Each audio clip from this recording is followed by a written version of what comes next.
tomto experimente použijeme súčiastku vytlačenú na 3D tlačiarni, ktorá je schopná prepojiť dve plastové fľaše. Experiment je známy pod názvom tornádo vo fľaške, pretože zmyslom je preliať čo najrýchlejšie vodu z hornej fľašky do spodnej, a to je možné pomocou vytvorenia tornáda v hornej fľaške.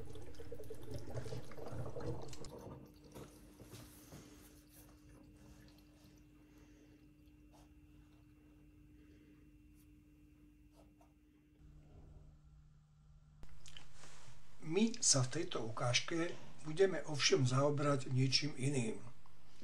Vo vode sa nachádzajú drobné plastové guľôčky, ktoré plávajú na hladine vody v spodnej fľaške.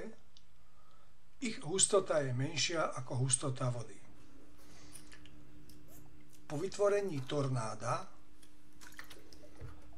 sa tieto plastové guličky nádherne uložia vo víre.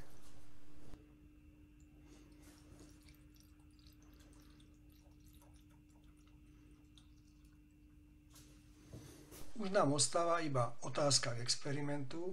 Vieme si vysvetliť, prečo sú tie guľočky tak pekne vo víre uložené?